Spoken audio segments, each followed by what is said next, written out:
राजनीतिक मुद्दों से जुड़ी चर्चाएं तो हमने आपको बहुत दिखाई और हरियाणा के विधानसभा चुनाव में जनता का रुख इस बार क्या है और लोग किस मंशा से इस चुनाव में वोट देंगे, हरियाणा में किसकी सरकार बनने जा रही है, उन मुद्दों पर भी हम आपको बहुत सारी वीडियो दिखा रहे हैं। लेकिन आज हम आपको एक अलग ही जगह लेकर आए हैं। ये जगह है चौधरी छोटू राम धाम। जाट सेवा संघ संस्था है जो कि इस धाम का निर्माण करा रही है और ये संस्था, ये चौधरी छोटू राम धाम हर साल करीब 3 से 5 हजार बेटे बेटियों के रोजगार की राह खोलेगा। यहाँ से समाज के साथ साथ में दूसरे समाज के जो युवा हैं, बेटे हैं, बेटियां हैं, उनको भी रोजगार परक शिक्षा दी जाएगी और यहाँ तक कि यूपीएससी तक के एग्जाम की तैयारी वो कर सके, ऐसी सुविधा यहाँ पे निःशुल्क बेटे को बेटियों को उपलब्ध कराई जाएगी। हमारे साथ मौजूद है अखिल भारतीय जाट आरक्षण संघर्ष समिति के राष्ट्रीय अध्यक्ष प्रताप दहिया जी, जिसके माध्यम से ही इस संस्था का गठन हुआ और बड़ी पहल होने जा रही है जाट समाज और दूसरे समाजों के युवाओं के लिए, बेटे बेटियों के लिए। हाँ, तो प्रताप जी, कैसे इस संस्था की नींव पड़ी? नीम ये है कि जब 2016 के अंदर जाट आंदोलन हुआ था और उसके बाद 2017 के अंदर हमने जो है पूरे जिला स्तर पर एक बड़े पैमाने पर हमारा जो है आंदोलन रहा है और 52 दिन जो है धरने चलाए शांति प्रिय। उसके बाद जो समाज से जो हमारे पास चंदा आया और जो वहाँ जिस डिस्ट्रिक्ट हेडक्वार्टर पे जो सामान जो खर्चे के बाद जो बच गया, तो उसके बाद 2.25 करोड़ रुपये जो है हमारे पास बचे थे। और ये एक प्रपोजल जो है पढ़े लिखे बुद्धिजीवियों ने यशपाल मलिक जी और हमारी सारी कमेटी को दी भी, आप लोग आरक्षण तब तक नहीं मिलता जिस प्रकार से जयपुर के अंदर अपने जो मीणा समाज है वो कोचिंग खोल रहा है, तो आप भी जाट समाज के लिए इस प्रकार की कोचिंग का प्रबंध करें। तो उसी 2.25 करोड़ जो हमारे पास बचा हुआ पैसा था, जैसे झज्जर ने हमारे को 61 लाख रुपए दिए, सोनीपत और रोहतक ने 41 लाख दिए और पानीपत ने 21 लाख 21 हज़ार रुपये और जींद ने 19 लाख रुपये और कैथल ने 12 लाख रुपये। तो इस प्रकार से ये राशि इकट्ठी हुई और जो हमने बहुत सही जगह जो है ये ज़मीन की तलाश रखी, लेकिन जसैया वाले भाइयों ने ये कहा भी आप 50 लाख रुपये हमारे को बयाना दो, हम 16.5 एकड़ की जो है आपके रजिस्ट्री करा के देंगे। उसके बाद 2017 के अंदर जब जी हमारा आंदोलन जो ख़त्म हो गया और तो 26 नवंबर 2017 को इसकी नींव जो है छोटू राम धाम के नाम से एक ट्रस्ट बना करके जाट सेवा संघ, जो इसमें पहले जो आदरणीय यशपाल मलिक जी उसके चेयरमैन थे और हमारे 9 जो सदस्य जो है हरियाणा से जो ट्रस्टी थे, बाकी 6 बाहर से थे। 15 आदमियों ने ये ट्रस्ट का काम शुरू किया था और ये ट्रस्ट ऐसा है 2000 यानी कि 101 ट्रस्टी इसमें होंगे और किसी भी स्टेट में 15 से ज़्यादा ट्रस्टी नहीं होंगे। तो आज के दिन जैसे ही हमारा टर्नओवर पूरा हुआ 5 साल का, इसके अंदर ये प्रोविज़न है कोई भी ट्रस्टी कंटिन्यू नहीं रहेगा, कोई भी फाउंडर मेंबर नहीं है। तो हम पहले जो वाले ट्रस्टी थे वो उनका कार्यकाल जो है जून में ख़त्म हो गया था। उसके बाद 24 ट्रस्टियों ने मिलके आदरणीय अपना हमारे रणधीर सिंह कड़ोदा जो हमारे वकील हैं और वो उन्होंने झज्जर से उन्होंने 103 केस जो फ्री ऑफ कॉस्ट अपने जाट आरक्षण के लड़े और इन ट्रस्टियों ने उनको चेयरमैन चुना। उसके साथ ही विंग कमांडर जी हैं जो गुड़गांव में रहते हैं, वो लेफ्टिनेंट कर्नल के बराबर दर्जा है, एसपी के बराबर दर्जा है, उनको जनरल सेक्रेटरी चुनेगा। और उसके बाद जो है कैशियर जो है ऑनररी कैप्टन है रामकरण दलाल जींद, उनको चुनेगा और सारे ट्रस्टी भाई मिल करके इसके बाद जो हमने पहले जो है 10-12 करोड़ रुपए जो है पहली उसने लगाए, उसके बाद अभी पूरी मेहनत से इसके यहाँ जो है काम चला हुआ है। और हमारा मेन मकसद यही है कि जो समाज का टैलेंटेड बच्चा, जैसे जाट समाज का बच्चा कोई टैलेंटेड है, 2-2.5 एकड़ का है, 1 एकड़ भी नहीं है, उसके पास कोचिंग के लिए कहीं यूपीएससी के लिए या किसी और एसएससी के लिए या सुपर 100 के लिए जाने के लिए, कहीं भी पैसे जाने के लिए पैसे नहीं है। तो या दिल्ली है, कोटा है, चंडीगढ़ है, किसी प्रकार की कोचिंग पिलानी है, लेना चाहता है वो जा नहीं सकता। उसके लिए ये अहम योगदान यहाँ से मिलेगा। और हम चाहते हैं कि टैलेंटेड बच्चे का टेस्ट लेकर के यहाँ से नीचे से ले सुपर 100 से हम शुरू करेंगे और यूपीएससी तक ले जाएंगे। और 5 हॉस्टल बनने हैं, 3 बच्चियों के लिए और ना बच्चों के लिए और 2 लड़कों के लिए। तो इसी कड़ी को आगे बढ़ाते हुए हमारी जो है ये संस्था का निर्माण जो है, लोगों से हम झोली करके इकट्ठा करके दान ले रहे हैं और इस पर खर्च कर रहे हैं। अच्छा, आप देख रहे होंगे पीछे की तरफ जो बिल्डिंग है, ऐसी इस पूरे कैंपस में 5 बिल्डिंगें बनेगी। और एक बिल्डिंग में कितने लोगों के रहने की व्यवस्था रहेगी? इसमें 600 के लिए प्रावधान है, 1800 लड़कों के लिए और 1200 लड़कियों के लिए। जी। तो हमारे साथ जाट सेवा संघ के अध्यक्ष हैं advocate Ranveer Singh ji, chairman sorry Randhir Singh ji, advocate Randhir Singh ji. तो चेयरमैन साहब, कितनी विंग होगी? हर विंग में कितने बच्चों की व्यवस्था यहाँ पर होगी? 5 विंग का प्रपोजल है। हर विंग में 600 बच्चे का है, लड़के भी लड़कियां। 2 विंग लड़कियों के लिए, 3 विंग लड़कों के लिए। और ये एक तरह से छात्रावास भी यहीं पर होगा, मतलब बच्चों के रहने की सुविधा यहाँ पर रहेगी? छात्रावास के लिए ही है, उन बच्चों, समाज के उन बच्चों के लिए जिनके पास पैसे नहीं हैं, गरीब हैं, टैलेंटेड हैं, उनके लिए फ्री लॉजिंग, फ्री कोचिंग। तो ये स्किल डेवलपमेंट का हब है, ये अपना हब बनने जा रहा है विश्व स्तर का। ये असाधारण तरीके से इसको डेवलपमेंट जो कर रहे हैं, इसमें सभी कुछ होगा। स्पोर्ट्स का अलग से होगा, आईएएस, आईपीएस, डॉक्टर, इंजीनियर का अलग से होगा, और इस समाज के महापुरुषों का एक अलग से वो होगा, और कृषि विज्ञान केंद्र होगा, और बलिदान स्थल होगा यहाँ पे इसके अंदर ही। जी। तो आप 3000 बच्चों के तो आप यहाँ रहने की व्यवस्था होगी। इसके अलावा मान लो ये तो सिर्फ समाज के लोगों के लिए आप कर रहे हैं, बच्चों के लिए कर रहे हैं। जो अदर कास्ट के बच्चे हैं, जो मेधावी हैं, टैलेंटेड हैं, उनके लिए क्या सुविधा? देखिए, आपके सामने अभी केवल हॉस्टल की बात हुई है। ये 5 हॉस्टल होंगे। 5 हॉस्टल्स के साथ साथ एक बहुत बड़ा ऑडिटोरियम होगा, बहुत बड़े बड़े क्लासरूम होंगे। और जो शिक्षा हम यहाँ देंगे बच्चों को, जो कोचिंग यहाँ देंगे, हमारा इरादा है कि उसको हर गांव से और हर गांव की चौपाल से जोड़ा जाए।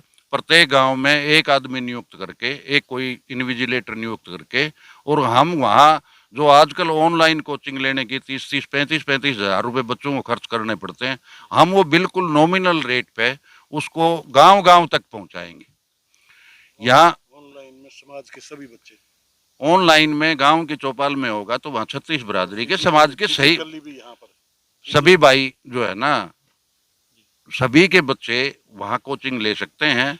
और वहाँ एक टीचर रखा जाएगा उनके डाउट्स वगैरह को क्लियर करने के लिए। कई बार बच्चे ऑनलाइन में पढ़ते पढ़ते कोई बात समझ में नहीं आती तो वो क्लियर कर सकते हैं, तो ऐसी व्यवस्था भी की जाएगी। तो कुल कितने बच्चों को आप सक्षम बनाने की तैयारी कर रहे हैं एक साल में?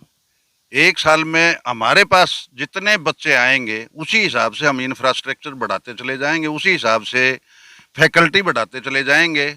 समाज से जितने भी बच्चे आएंगे हम मैक्सिमम प्रयास करेंगे सबको अकोमोडेट किया जाए और सबके भविष्य को उज्जवल बनाने के लिए काम किया जाए।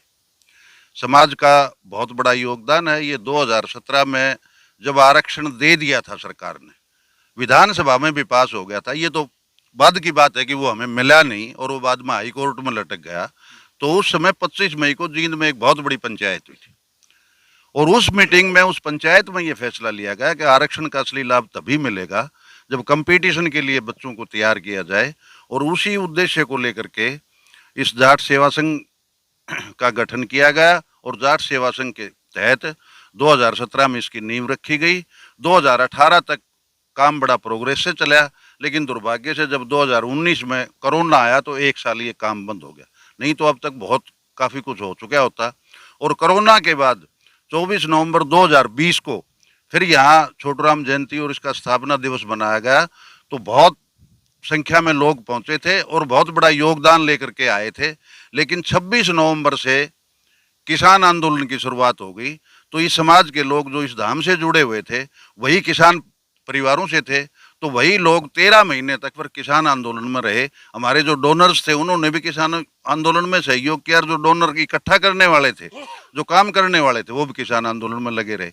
तो ये हमारे 2 साल बीच में गतिरोध पैदा हुआ, जिसकी वजह से ये निर्माण में देरी हुई। नहीं तो अब जिस स्पीड से काम चल रहा है, जिस प्रकार से समाज के लोग सहयोग कर रहे हैं, उससे हमें उम्मीद है कि अगले साल तक हम लगभग ऐसी व्यवस्था कर लेंगे, सारा सिस्टम सुचारू रूप से चले, बाकी बिल्डिंग्स बनती रहेंगी।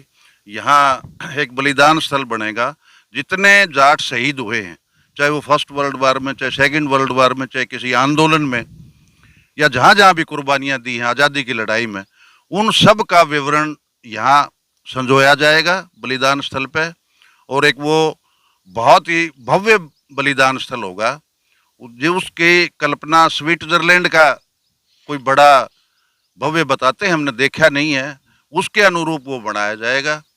और उसके साथ साथ यहाँ एक हॉस्पिटल का भी निर्माण किया जाएगा, और बुजुर्ग लोगों के लिए, उसको वृद्ध आश्रम के लिए, वृद्ध स्थल के लिए उसका भी निर्माण किया जाएगा। तो हमारी योजनाएं हैं, एक समाज का कोई भी वर्ग, स्टूडेंट्स हैं, चाहे वृद्ध है, चाहे और हैं, वो यहाँ से सेवाएं लेने से वंचित ना रहें। और सामाजिक सौहार्द के लिए भी यहाँ पंचायती तौर पे उन जो समाज में अव्यवस्था फैलती है उसका भी समाधान करने के उपाय किए जाएंगे। और एक अपना मीडिया सेंटर भी बनाया जाएगा, ताकि हमारी बात समाज के हर बच्चे तक, हर घर तक पहुंच सके। सर एक तो पूरा परिचय दीजिए आपका। और महेंद्र सिंह मलिक है, मैं रिटायर्ड विंग कमांडर हूँ भारतीय वायुसेना से, गुड़गांव में रहता हूँ, और एक डिफेंस फैमिली से हूँ, क्योंकि मेरे दोनों बच्चे भी डिफेंस में हैं, दोनों ऑफिसर हैं। मैं भी रिटायर्ड विंग कमांडर हूँ, और मेरे पेरेंट्स से, मेरी वाइफ के भी, उन्होंने भी डिफेंस में सेवाएं दी हैं। तो सर पहली विंग कब तक स्टार्ट होने वाली है? ये पहली विंग एक्चुअली 3-4 महीने लगेंगे, तब हम इसको स्टार्ट कर देंगे। और इसके बाद में फिर हमारा दूसरा प्लान है एकेडमिक ब्लॉक बनाने का। एकेडमिक ब्लॉक में ये है कि हमारे पास हॉस्टल की फैसिलिटी तो होगी, परंतु बच्चों को पढ़ाने के लिए वो अभी क्लासरूम नहीं है। हालांकि हमने क्लासरूम इसी बिल्डिंग में बनाए हैं, परंतु क्लासरूम की हाइट ज़्यादा होनी चाहिए, इसीलिए सेपरेट एकेडमिक ब्लॉक जल्द ही बनकर तैयार हो जाएगा। और उसके बाद में हमारा तीसरा प्रोजेक्ट होगा अपना ये बलिदान स्थल का, और उसके बाद में बाउंड्री वॉल का। ये हमारी आगे की प्लानिंग है। पैसा बहुत आ रहा है, और भगवान की दया से जल्दी जल्दी कार्य चलेगा। 1 दिसंबर। अच्छा जी, 1 दिसंबर को हमारा यहाँ पे फंक्शन है, जो एनुअल फंक्शन होता है इसका, जो चौधरी छोटू राम के जन्मदिन पे, वो 26 उसी दिन धाम की स्थापना भी हुई थी 26 नवंबर को, परंतु इस बार 26 नवंबर की जगह हम 1 दिसंबर को कर रहे हैं, क्योंकि 26 नवंबर को हर एक जगह फंक्शन होते हैं, और उसमें यहाँ पर थोड़ी सी वही वहाँ जाने वाले वहीं आने वाले, तो संख्या नहीं कम नहीं रहती, 10,000 तो हो जाती है, पर हम चाहते हैं कि ये संख्या कम से कम 20,000 हो।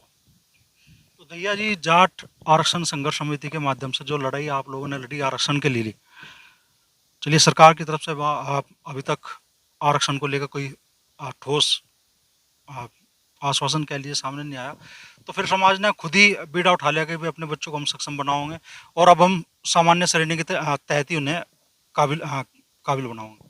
नहीं नहीं, हम आरक्षण की लड़ाई हर मुद्दे पर हर समय लड़ते रहेंगे। और एक बात है, अभी जो भी सरकार आएगी या जो भी आने वाली है, हम आरक्षण को जो हमारी वो पहल है उसको छोड़ेंगे नहीं, क्योंकि जो हमारे समाज के भाइयों ने मेरी जिम्मेवारी जो राष्ट्रीय अध्यक्ष की दी है, जाट आरक्षण संघर्ष समिति के लिए दी है, उसके लिए चाहे हमने अपनी कुर्बानी करनी पड़ जाए। और यशपाल जी मलिक की भी बहुत बड़ी योगदान है। सरकार ने इंटरनेशनल मीडिया के सामने हाँ भर के एक विधेयक भी लाए जो 3% का था BC के लिए, उसको भी उन्होंने अपने आदमियों से मिलकर खारिज करवा दिया। लेकिन हमारे जो बच्चे शहीद हुए 22 के 22 को अपनी पुरानी कमेटी और ये सारी कमेटी भी उसी में शामिल थी, तो हमने 10-10 लाख रुपए सरकार से दिलवाए और समाज ने भी 90-90 लाख और 1-1 करोड़ रुपये उन भाइयों को दिए और 22 के 22 को आज के दिन सरकारी नौकरी है। और जो भाई यानी कि घायल हो गए थे उनको जिस प्रकार की जो चोट लगी थी उनको भी मुआवजा, किसी को 2.5 लाख, किसी को 1 लाख, किसी को 50,000 रुपये दिलवाया और बड़ी संख्या में केस भी विड्रॉ हुए। और अभी भी हमारी मुहिम जो है चालू है केस विड्रॉवल के लिए। हाई कोर्ट में केस लगा हुआ है, 21 जो है ये नवंबर लगी हुई तारीख है, उसमें भी हम पूरा जोरदार ये कर रहे हैं कि भी हमारे जो केस हैं विड्रॉवल हों।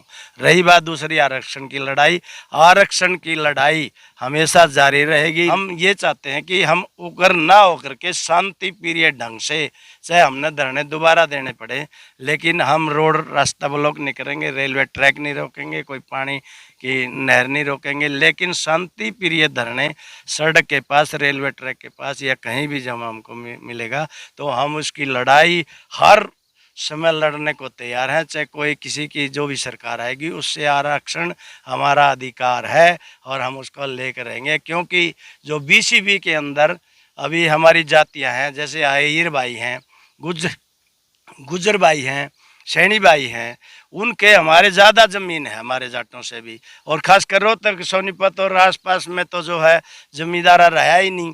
तो हम आर्थिक तौर से, सामाजिक तौर से, शैक्षणिक तौर से वो हमारे इक्विवेलेंट जातियां हैं।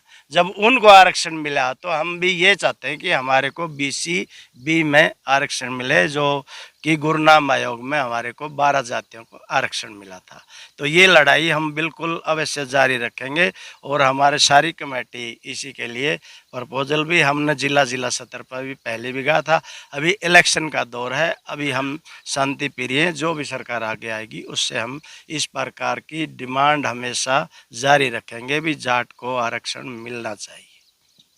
चौधरी छोटूराम के जन्मदिन के अवसर पर 24 नवंबर का छोटूराम जन्म दिवस मनाया जाता है। उसके बाद जो भी संडे आता है उसको हर साल यहाँ पर छोटूराम जयंती मनाई जाती है। उसमें कई हजार आदमी, लाखों आदमी शिरकत करते हैं। अब की बार भी 1 दिसंबर 2024 को छोटूराम जयंती मनाई जाएगी और उस छोटूराम जयंती पर अलग अलग तरह के प्रशिक्षण का शुभारंभ किया जाएगा और कई कोर्सेज का शुरुआत करेंगे। दीनबंधु चौधरी छोटूराम अमर रहे, अमर रहे, अमर रहे। दीनबंधु चौधरी छोटूराम अमर रहे, अमर रहे, अमर रहे। तो जाट आरक्षण की लड़ाई जारी रहेगी, ये ऐलान प्रताप सिंह दहिया कर रहे हैं। लेकिन इस बीच में बड़ी शुरुआत जाट सेवा संघ के माध्यम से अखिल भारतीय जाट आरक्षण संघर्ष समिति ने की है। चौधरी छोटूराम धाम बड़ा कैंपस ये है, करीब 16 एकड़, 25.5 एकड़ का, 8.5 बाद मिले 25 एकड़ का, जिसमें ऐसी 5 विंग और बनेगी। 3000 बच्चों के, जिनमें 1800 बेटे होंगे और 1200 बेटियां होंगी, उनके रहने की व्यवस्था भी यहाँ होगी। एक पैसा उनको खर्च नहीं करना पड़ेगा। और बड़ी बात है कि दूसरे समाज के जो मेधावी बेटे हैं, बेटियां हैं, उनको भी यहाँ पे निःशुल्क कोचिंग मिलेगी। और हर वो कोशिश जो जाट समाज के बेटे बेटियों के लिए है जाट सेवा संघ की, उन हर कोशिश का लाभ दूसरे समाज के बेटे बेटियों को भी मिलेगा। बस रहने की जो व्यवस्था है यहाँ पे, रेजिडेंशियल जो सुविधा होगी, सिर्फ वही जाट समाज के बेटे और बेटियों के लिए अलग होगी। तो बड़ी राह चौधरी छोटूराम धाम से खुलने वाली है जाट समाज के और दूसरे समाज के बेटे बेटियों के लिए। हर साल हजारों बेटे बेटियों को यहाँ से मुफ्त प्रशिक्षण मिलेगा, ट्रेनिंग मिलेगी और उनकी कोचिंग की तैयारियाँ की जाएगी। और साथ में जो समाज के अलग अलग क्षेत्रों में बुद्धिजीवी लोग हैं, जो प्रमुख लोग हैं, उनके माध्यम से कौशल विकास जैसी योजनाओं का लाभ भी उसके माध्यम से युवाओं को प्रशिक्षित करने का प्रयास यहाँ पे किया जाएगा।